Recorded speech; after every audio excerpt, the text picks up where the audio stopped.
recording in progress. That is a new thing that started last time, so I'm still getting used to that. So, uh, Rose, anyhow, Dawn, thanks for joining us here today. Cup of thanks for having me. Joe. Dawn, you're in the Phoenix market, right? I sure am. Tell us, one, how you got into real estate, and two, what's going on out in Phoenix, Arizona. Yeah, so I used to work for a big bank. I was there almost 15 years. And after I had my first child, I took a long extended leave of absence. And I always say that my brain was cleared during all those months off. So the corporate life that I thought was the only way that you could go, I realized it wasn't. I went back to work part time for a couple months and I just couldn't do it. And so I was able to stay home with my son for about 2 years.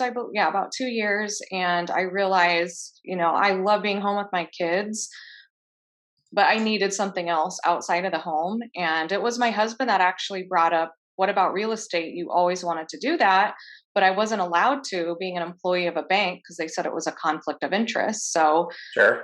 I was pregnant with my second child at that time, 8 months pregnant, signed up for real estate school, passed the test, and then gave birth 2 weeks later. And that's kind of what started it. I didn't really do a whole lot the first couple years with it, but after a few years, I really saw how much I enjoyed it and decided to go full time. So that was kind of my shortened version of how I got into real estate. Awesome. Yeah, it's a funny thing. I mean, it's such an important job, and I think a lot of people like to devalue it, and also sometimes maybe we like to overvalue it. But at the same time, it seems like one of these careers that very few people come out of high school or college or playing a sport or something and say, I'm going into real estate, and they actually do it, right? I, like you, I was really interested, at like 22, 23 years old. Funny enough, I was scared to do it and also didn't want to put in the hours that it would take to do this job. And I say funny because then later, after I have two kids and I'm married and we have way more responsibilities, I'm like, I should go ahead and get into business for myself. And it started with a moving company that I had a partner with. And then after a few reasonably successful years, but nothing crazy, we decided to sell that off, and real estate, was like the obvious answer for me. And so it's been like 5 years or so, and I can't complain. And cheers, 5 more. So Yeah, that's awesome. I agree. Don't you ever wish you could go back and tell your 22-year-old self, hey, just start real estate now. Don't yeah, wait. absolutely. And it's, I mean, obviously, if I would have made it through, then I would have gotten in at like a great time, rode that horrible wave of a recession, and then come out. And I mean, anybody who was in real estate at that time um, is doing pretty decent now because you've got a really big client base. So you're able to better serve your clients because you've seen more and you've been out more, and just have that much more time and experience. So absolutely wish that I could. Don't you feel like the agents that made it through that difficult time, like they'll make it through anything? Like what we're going through right now, this is nothing compared to Yeah, what they went through. exactly. And so tell me, in your marketplace, I know that it's been, no pun intended, hot, for quite a while. And I get your newsletters. We met at a big Tom Ferry conference a couple years ago, and I've gotten your newsletters since. So, I mean, I've seen some of your market activity, but are you finding agents almost struggling with the business right now because it's actually hard to represent buyers? I have, and I think it goes both on both sides. So it's hard with buyers right now because you're out looking at more homes than you've ever looked. And when I say more homes, in the past, it would be you go out on a day and you look at 6 or 7 homes. But now it's you go out 6 days and you look Hmm. at maybe one home. And then now they're expanding their search out further because they can't find anything. So maybe you're driving 45 minutes to get to one house Hmm. and Yep. you're putting in more offers than you've ever put in before. And not only that, I think part of the job that can be difficult is having to deliver those difficult messages because, with most of my clients, I'm sure you're the same. You connect with them and you feel for them and you're emotionally involved and you feel bad. It stinks. I mean, you're putting in all these offers and to have to say, I'm sorry, we got another no. Yep. Oh, it can Yeah. be draining. It's draining on everybody. So I definitely have seen agents doing less business because they can't get buyers to get under contract as easily as they could in the past. But also because we don't have a lot of listings, less people are selling their homes, so they have less listings. So it's on both sides. So I definitely see a lot of agents struggling right now. Yeah, I mean, locally, I know of a couple agents that have even just gone to a different side of the business, title, mortgage, things like that, Hmm. um, because the demand is there as well. Obviously, to buy and sell real estate, you have to have title work, you have to have a mortgage company for most transactions, not everybody, and so I think that the thought process is like one of the things that's interesting with what we do is somehow or some way you have to generate leads, even if they're your friends and your family and your referral and whatever. So it's not like the normal term of leads, but like you need to somehow generate people that are interested in your business, right? And I think their thought process was, well, there's more people coming to the mortgage company or agents and mortgage bankers that come to the title company, so at least it's like kind of stable, whereas this is just it's really unstable right now. Hmm. um, and if you haven't built a good business or you haven't built a good model or you don't have maybe a significant other that income brings income to the table, I could understand why some people can't resist or stick through this current marketplace. It's tough. Absolutely. I agree. So help me a little bit because I've been to Arizona a couple times. We've stayed in Scottsdale, and one of the things that I enjoy, besides the weather, is everything is still kind of close. Like I feel like I've seen the bigger like cities. I've driven to Tucson, I've driven to Mesa, I've driven to Scottsdale, I've driven to Phoenix just by visiting a couple of times. Um, is the market different for every area? So like I feel like when I talk to somebody from California, it's like they work like this 2 square mile area because they're that, like market expert. And yes, of course they could go somewhere else and what have you, but for the most part, that's their little zone. I think Miami's that way. What's it like in Phoenix? Yeah, so our MLS covers the greater Phoenix area. There's some cities that are a little further south and a little further north. I personally cover just the Phoenix cities. I don't go super far south or north just because I don't know the market very well. And then Tucson's on a different MLS. Okay. So to answer your question, is it different? Yes and no. Yes, it's different because maybe we have point 0.2 more months of inventory here in Queen Creek than we do in Phoenix or Tempe or Scottsdale. But overall, it's very similar. We're talking like instead of being a crazy, insane market, it's a hot, hot market type of thing. Right. So Yeah. not a whole lot different. How Yeah, about that's where you are? Is it the same? That's pretty much so. The easiest way to say where I'm at is Metro Detroit, but the reality is where I live, I'm 40 minutes west of Detroit. Um, my office is 25 minutes from Detroit, and so realistically, Detroit is kind of its own market, the actual city, Hmm. especially because it's a really big city. Actually, if you ever actually look at Detroit and its square miles and stuff like that, it's actually one of the biggest cities in the country, but population wise, it's not. So there's Mm. a lot of area to cover, and you might cover 20 and $30,000 houses, and you also could cover $2 and $3 million houses, all in Detroit. Um, it's just kind of dynamic and somewhat unique, I feel. But outside of that, just the metro area, yes, we're looking at anywhere from 2 weeks to maybe a month and a half worth of inventory.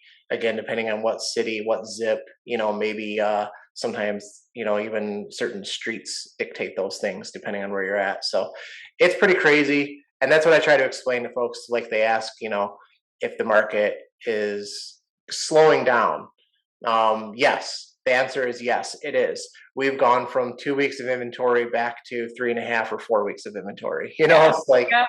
so these are relative terms. Yeah. It sounds like we're very similar. Yeah, and I think it's this way throughout much of the country. I don't think there's a lot of areas, especially any kind of metropolitan area, that has an abundance of inventory. I know National Association of Realtors will say that there's like 2 months of inventory nationwide, but they have to factor in the most rural of areas, Right. development, developmental areas, which take a while, as well as those hot markets. So when you combine them all, yeah, we've got 2 months, but it's crazy. Yeah. All right, so a little video edit there, and basically, I was starting to ask you, is there anything that you have to do now that you didn't have to do? Is your service model, things like that, changed for like the 2020, 2021 year? And you had started to answer, and then we were interrupted. So take it away. I mean, the short answer is no, because I chose to kind of not put my blinders on, but just keep moving forward.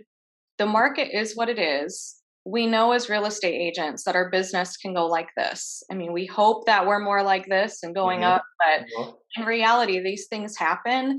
And I don't want all that buzz behind me to distract me and keep me from doing what I know I need to do.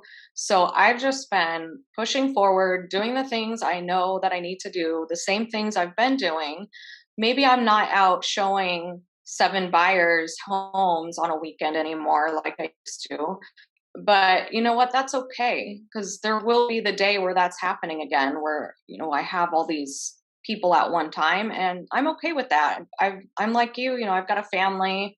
We just got a new puppy a couple days ago. I have a 7-month-old baby. And so I just choose to focus on them more when I have these times that aren't quite so busy or crazy in Sure. the real estate, and just keep pushing along and doing what I need to do in my business and keep working my business. Yep. Yeah, I agree. You know, you had started to say before, I think, something about, there was kind of like a week period where you were definitely really worried about what was going to happen with your business because of Yeah. the way COVID 20. all started. Yeah. Yep. Um, and from my recollection, and you can correct me, there was no big shutdown in Arizona the way there was in Michigan. No, there was literally a week of maybe half the buyers didn't want to look at houses anymore and they were a little nervous. But other than that, it was just right back to normal, but not even normal. It just kind of took off from there and got even more crazy. So why do you think that is? And I know this is a very difficult question to answer, but around here, so we did shut down. All right, not just the state, but like from businesses, real estate actually for a short period of time really couldn't be done. I mean, if you wanted to work contracts and stuff like that, you could. Literally, nobody could go into a home. You weren't even technically a for sale by owner should not have even allowed a visitor into the house for like a 2 week period, but still.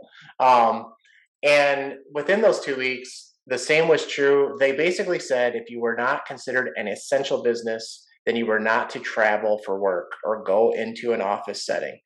And then we had to decide. So title was essential. So title never stopped. It stopped for maybe a couple hours as they tried to, figure out what was going on. Mhm. But title never stopped. Inspections stopped for a short period of time because that wasn't clear whether or not an inspection was essential. Because technically speaking, it's not a requirement of a transaction. While it's encouraged, it's not required. So yeah, it was interesting. And so eventually, within a few weeks, we were able to kind of get back out there and show homes under various restrictions. So we kind of felt like between being pent up for a short period of time, not being able to really buy a house for maybe a month, things like that, that it just escalated. And then rates dropped and all these other things that kind of help, encourage sales. But you didn't have that. So like why No. did everyone decide still to get out there and get after it more than ever?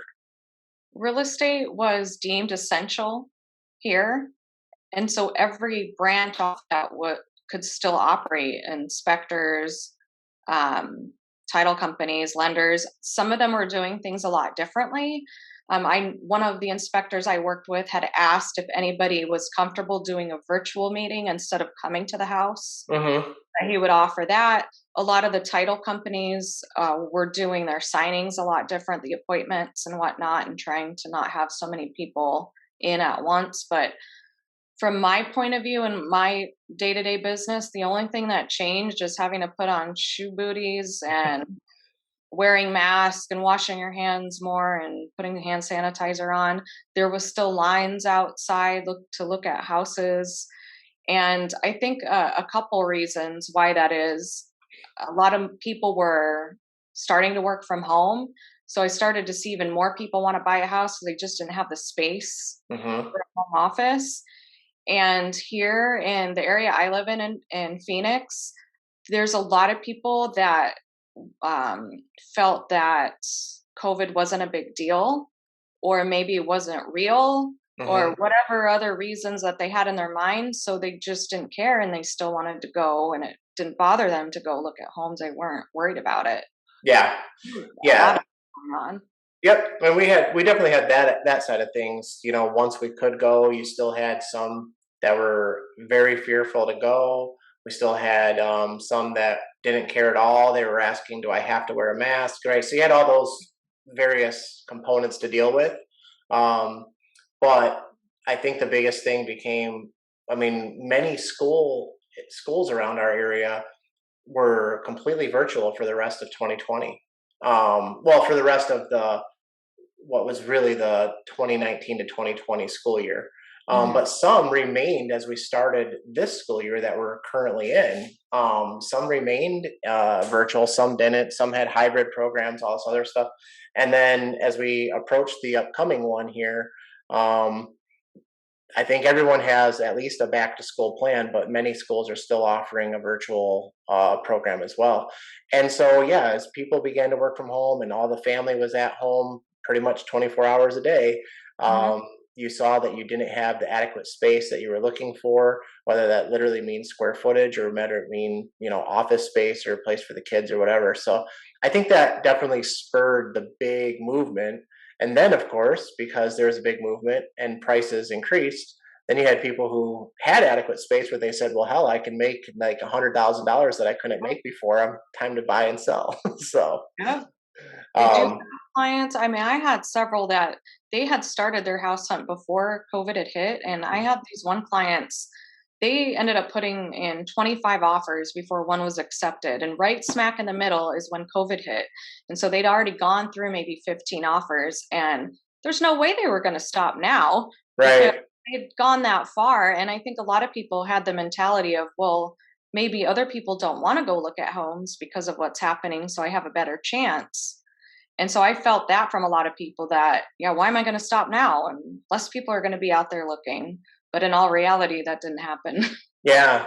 I just had weird timing, really. I had a buyer and a seller that were like super active at that moment. In fact, the seller worked for like an international company and we had started discussing a potential new game plan in the end of February, um, as we heard things coming out of Europe and things like that. And I always was worried about what was going to happen. I always thought that um, something was going to take off a lot more than we were hearing or talking about. With that being said, I still was somewhat kind of joking about it, right? Like, oh, just you got to wash your hands now. You didn't have to before, little things like that, right? In February, like around what's that holiday? Valentine's Day. My birthday's Big there for the life record, so that's the holiday, not Valentine's Day. But we were on a cruise. My family was on a cruise, and so they had guys like singing like songs to wash your hands, and I mean, like it was entertaining, kind of, right? And but I was like, there's something more to this. I felt, and so we were keeping a close eye on it. And I said all that because, sure enough, at some point, their deal was we were selling a cash offer, Mhm. and the stock market started to tank, and the person said, "Oh, I don't have the funds that I once had. I can't complete this cash offer." And I had a buyer that had the same scenario. Now, legally, yes, they have to complete the transaction. It was their responsibility to put the funds to the side and those things. But at the end of the day, unless people want to tie up the next 1 to 2 or 3 years of their time and money with court, then we just kind of figured ways out and moved along. Um, so I was kind of fortunate. I did have those two, and we were able to fix them and get both the seller and the buyer finished before we even really got fully back to work. But no, I didn't have anybody that was like crazy active prior to, and then had to take this little break and then get back at it. So it was a little different experience for me personally. I'm not saying others didn't. I just didn't. Mhm. So yeah, it was definitely an interesting time, and I was definitely worried that we would never be considered essential again. That they would basically, I mean, we're relying on politicians, and I don't care if it's ones that I voted for or not. None of them make all the right decisions as far as I'm concerned. None of them make all good decisions as far as I'm concerned. And then some, obviously, I feel make worse decisions than others. And so um, I had no reason to believe that we were going to be back to work, right away. But we were, and fortunately, I was able to start helping people again because it really did get pretty crazy busy, especially around Memorial Day. So did you have a lot of people putting in offers that didn't even see homes? Like, were there still active listings that time that could receive offers, or how did that go? So fortunately for me, I've always done video with almost every listing. And so as such, I had like basically like the Matterport, like the 3D tour, that Mhm. you can do of the house, 35 to 60 photos, depending on the size of the house, plus like a YouTube style video. So we were able to do like some virtual shopping with a few people like that. They were able to do it on my listings. And then we were getting sellers to walk through their house with their camera phone and Oh, basically FaceTime or, do something through Facebook Messenger or something like that. And that was the way to get things done for a handful of weeks. And that was what we did. thought, like, Yeah, it as a was great. seller, "Oh, hey, you're gonna have to FaceTime people you Yeah. don't know and show your house." Like, who ever Yes. think that would be a thing? Yep. And of course, the Samsung Galaxy whatever and the Samsung Note and the iPhone number 10 and 12 and Yeah, 27, they all have awesome cameras, but at the end yeah. of the day, nothing is exactly like a professional photographer's camera that was 5 to 10,000 dollars versus your phone, which is 500 to $1,000, maybe 1,500 if you went high end. None of it's the same, right? Because a camera, its job is to be a camera. And your phone, its job is to do a lot of things. So the camera can't be as good, even in 4K, even in all the stuff, right? So now I'm relying on your crappy camera phone plus your ability to walk steady and not have like this shaky, view and also it was yeah, it was camp crazy times for sure. Definitely. But we're past that and the market has taken off and you know, I just, I guess I don't know more, or I want to know more. Like, are you getting more transplants than normal? Because I don't think Arizona, you get a lot from us East Coast and Midwestern, folks, because it's cold. Uh, has that activity gotten even busier, especially now that we can work from home? Um, for me personally, I haven't helped a lot of people from the East Coast. Most of them are from the West Coast. California and Washington are the two states that I've had the most amount of people either investing in real estate here or relocating here. Hmm. I am definitely seeing that. And, a lot of times, I mean, you hear this happening, but it is true. They look at our houses here and they're like, it's only that much money? Oh my Yeah, gosh, it would be $2 million back where I come from. So to them, it's a good deal. The worry a lot of people have is that that will drive up prices so much that these people coming from other states that are used to these high prices will pay a little bit of a lower price, but really it's driving all our prices up. So people that live here that maybe wanted to upgrade or need to buy a home, that's a concern of theirs is our price is going to get driven up because of the people relocating from these high price states. yeah, yeah. That's a big thing, and it's happening. I think almost everywhere outside of those few states, right? So like you said, California, New York, Washington. I mean, these are states that average prices. I mean, the average price in like Seattle, area is around $900,000, and you don't get much house for that price either.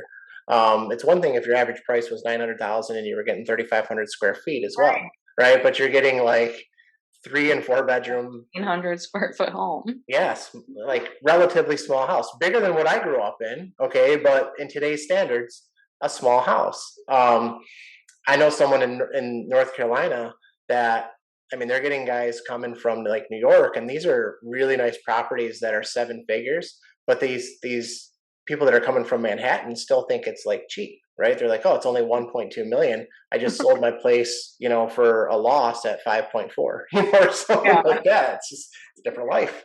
Um, and I myself, hope to one day be a Michigan transplant. I just don't know if it's going to be Florida or Arizona. My preference is Arizona. I like the desert. I like the heat. But my wife's is more southern. She likes a little bit more greenery, a little bit less, kind of that brownish, rustic look out of the desert, and lack of like lots of trees and stuff like that. But I love the Scottsdale area personally. I guess the big question is, do you like humidity or dry heat? Because Dry. that, for me, I could not do Florida. I don't even know if I want to visit Florida because of how humid it is. Yeah, no, it was humid here in Michigan the other day, and I was kind of joking like, well, let's get used to it. If we're moving to Florida sometime in the future, this is what it's going to be like. So try to get used to it. But I've just gotten to a point. I'm only 40, but I've gotten to a point where I'm kind of past. I'm past these all these seasonal changes and things like that. Um, it would be a struggle because I mean, like I'm used to water, lakes, things like that. So I'm not going to get that west, even whether it's, Arizona, Nevada, something like that. We have lakes here. Yeah, you sure do, but not quite the same. 40-minute drive from my house. You can be at two different lakes, How depending long? on the way. 40-minute. 40 minutes. And a 8 minute drive from my house, I could be on Oh, I could be on a huge non all sports lake, or about a 12-minute drive I could be on an all sports lake, or I mean, we have so many lakes that we can designate whether or not you can actually put motors in them. So it's different, but they freeze in the wintertime. So it's like Michigan is a beautiful state, and there's a lot of wonderful things to do and see here. um, I'm just getting past that point of like the cool down, the freezing cold, and then that warm up. And also, we just don't have a lot of sunshine in those colder months, and it's depressing. And I mean, literally, seasonal affective disorder is a real thing. I don't have it, but I understand those that do, because it's like there's no sunshine for mhm. sometimes 45 days. It's like it's gray. It's just gray, like gray clouds, gray. You don't see the sun behind it. So the only reason it's bright outside is because the sun is we're facing the sun, and that's it. So it's a different lifestyle for sure. Totally. So I'm visiting in October. I'll be going to Grand Rapids and Oxford. Okay. So my cousin has some things planned. But what would you say is like a must do in October, Detroit side of the state?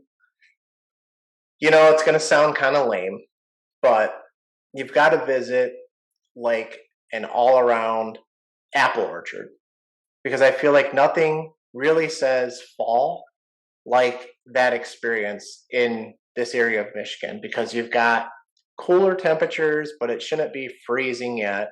The changing leaves, the leaves on the ground. So it's like there's life, but it's not like everything hasn't died off, but you're seeing those changes that you just don't see the same everywhere else. Plus, you get nice hot apple cider, some great donuts. You can pick apples if you want to, or pumpkins or anything like that. If pumpkins your thing, there's probably some pumpkin spice stuff there. So like it really does encompass fall, and you're just not going to get that in a lot of states. So like I said, it's a little cheesy, but to me, it's a must, and you can do it almost guaranteed. Whereas if I said, "Oh, you should try kayaking," well, maybe not if it's going to be like 42 outside. Right. Well, no, yeah, when you come from Phoenix, going to an apple orchard in the fall with the changing color sounds amazing. So we don't have that. So It's the number one thing, and ironically, I happen to be down the street from a really huge, orchard that, I mean, you would pull up and say, "What are all these people doing?" And I'd be like, "Oh, they're just going to go pick apples." and and, and trust me, I laugh because sometimes I'm like, I have no idea why people are waiting 90 minutes to do this. Um, so funny. and it's interesting. I mean, this is what you'll get in Michigan. You'll come here. Let's say you're here for a week. It might be 78 one day, pure sun, and then it might be 48 the next day, literally 24 hours later. Um, and you also might see 30 and 40-degree swings within a day. Like you might wake up to about a 38, 42, 45-degree temperature, and it could still get to 85 degrees by the end of the day and then drop back down to 39 that night. Isn't that Um, crazy? yeah, so good luck packing is the best I could say. Yeah. Especially with 3 kids, we're gonna need a lot of luggage. And you're going to feel cold, even though I know it gets cold in the desert. I've been in Scottsdale in November, Mm. and I'm like, oh, I'm going to use the pool. And no, I wore shorts and a t-shirt to get to the pool, but it wasn't that warm, and I decided not to. Yeah. Um, so a big difference. What else can you tell us about your market, or really, I mean, anything that you want? If you want to tell us more about, yourself, but what else is going on right now? I mean, besides real estate, what's happening in the area out there? I mean, I can focus in on where I live, and that's Queen Creek, Arizona. I'm in the Southeast Valley, and we moved here about 8 years ago. It used to be all like farm and not a whole lot out here, except for homes on 1 or 2, 3 acres and stop signs, no street lights. And when we moved here 8 years ago, it was kind of like 50-50. There was a Target and there were a couple stores, but you still kind of felt like that hometown feeling, and it didn't feel city like. And there wasn't even a real Starbucks. Like that's how I always explain Queen Creek. There was not a real Starbucks. And when I say real, they had a Starbucks in the Target, and that is not the same I because they agree. don't taste the same. They use a different milk, and it's just not the same. Yeah, But now, I mean, the traffic is insane. There are homes going up on every corner, and it is just madness here right now. We've got like a movie theater, we have everything. People now want to move here because it's like the hip thing to do. We're like the new Gilbert, is what a lot of people are saying. But the prices here are actually higher than any other surrounding cities, like Gilbert, Chandler, Tempe, Mesa. Queen Creek is higher now. Whereas in the past, if somebody had a lower budget, we were saying, let's go look in Queen Creek. sure. Not anymore. Yeah.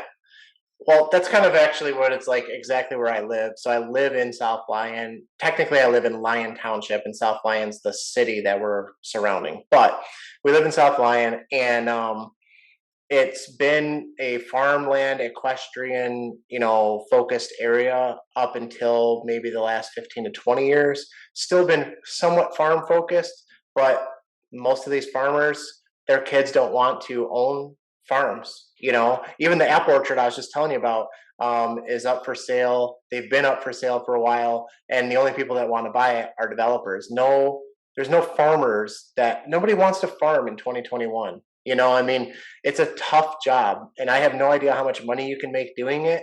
Maybe you can make a lot of money, but it is a hard job to farm anything. Even if you're, I mean, planting and forget it. I don't even want to think about it. And so their families are not interested, so they're selling the land, and the only people wanting to buy it are real estate developers.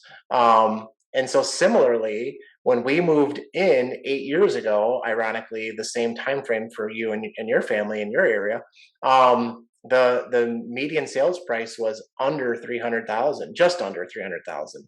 Now the median sales price is just over 400,000, and the average sales. So these two numbers are slightly different. The average sales now is like $430,000. Some of that is because there's a lot of new construction, but I can take you into subdivision, subdivision, subdivision that that's their price point as well. It doesn't matter if they're new or existing. So it's become we're this like the second fastest growing area in like southeast of Michigan. There's another area called Macomb Township that was kind of similar. It was just a lot of land, and so lots of builders, and now lots of people want to go there. But where I'm at, I'm also just a few minutes outside of some higher priced areas, and so even if you were going to spend $550,000, you're still going to get a little bit more bang for your buck where I am, um, compared to some other cities like Novi, Northville, something like that, where the prices are a little higher, the homes are a little bit older, and they're selling in that price range, but they need more work. So we've probably picked a good area to move to because the appreciation has been really good. So Absolutely. I know it's insane. When we first moved here, it was like this was the place if somebody said my budget is in the low 200s. It was like come to Queen Creek, you get a newer house. Yeah, it's a little bit on the outskirts, but now we've got freeways going in, and now the median sales price is over 600. yeah, We're the town that has all the new construction going up, so a lot of people are thinking, "Well, I'll just build. I can't, resale so hard right now, so I'll just build a new home." hmm I don't know how it is there, but here it is not easier because so many people are thinking the same thing. So the builders either have a wait list, some of them are doing a lottery system, and then there's a couple that are actually doing highest and best offer. So they're sending out a mass email. I've got these two lots available. Here's the models and the prices. Send your highest and best offer. yeah, that's the way it's been for many of the developments. Now there's some new ones that are getting started, and so I'm sure it's a little bit different. And I haven't had a client that's been wanting to go to one that maybe it's not going to even start for another, few months, let alone actually starting on their house, right? And so as they've been closing things out, whether it be the lot or whether it be the spec or anything like that, yeah, I'll call or stop in or email the agent for the construction, and I'll say, "Hey, I've got a client." And they're like, "Well, we've got 3 offers already." I mean, I've literally gotten that response on a couple of different properties. We've got 3 offers. We're going to make a decision. So they're not officially going highest and best as like an alert, other than just letting you know, well, I've got 3. So in my mind, I'm like, okay, I got to do better than what you've got. So it's kind of highest Exactly. and best. So Yeah, pretty much. yeah. Who would have And thought?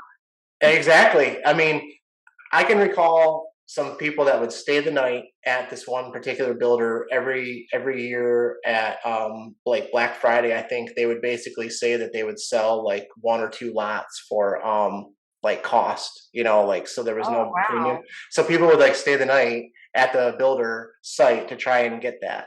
And then sometimes there'd be some openings for some new areas and similar type of things. So people would get excited for that. But to think about just kind of a regular day now, meaning highest and best for almost everything, including new construction, is just like craziness. It really is. I am ready for it to kind of level off. So we're hoping sometime next year. I mean, obviously nobody can predict the market, but based on the numbers, it's projected will be a lot more balanced sometime next year. So keeping my fingers crossed, it'll be better for most people. Yeah, and I'm glad you said that too, because I feel the same way. I think a lot of people think that we, as agents, love the market being like this. Hmm. And coming back to how we kind of started, it's hard telling your clients that you didn't get an offer accepted. It's hard telling them that 12 times or 15 times. Um, it's even harder when, let's just say, I'm buying one of those $600,000 houses, and I write an offer for $630,000, and it's 50% down, and I'm willing to go and cover any appraisal, gap, bridge, whatever terms you guys like to use, and all these things. And then someone says, "Yeah, well, I have a better offer than that." And you're Yep. like, "You got to be effing kidding me." I mean, that's like the only thing you can say. It's like, how can it get better than this? Well, it is, and that's really hard. It's one thing if the house is listed for 600,000 and we wrote an offer for 595 and we didn't get it, right? Or even if we wrote an offer for 600 and we didn't get it. But the Right. scenario I just described, I'm sure, is a very real scenario for you as well. Yeah. And that's tough because then I don't even know what I'm supposed to do next time. Like, how do I make this better? You went 30,000 above ask. You would cover any gap in appraisal. You are highly qualified, and you didn't Mhm. get the house. There was better people out there for the house. That is a tough question when buyers are asking, "What do you think I should offer?" Hmm. I don't even know anymore.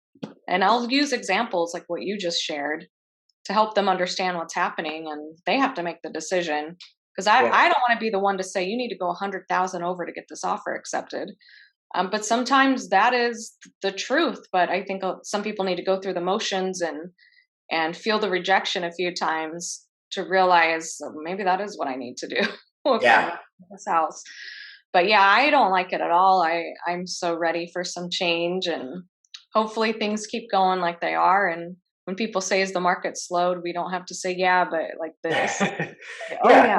I personally, because I like listing and I'm good at listing side and marketing and stuff, so I'm not opposed to a seller's market, but this market is just crazy. And honestly, it's preventing some people from selling because I've Hmm. got a few people sitting on the sidelines because they're like, you know what, I can't list my house, but I have to sell it to buy the next one.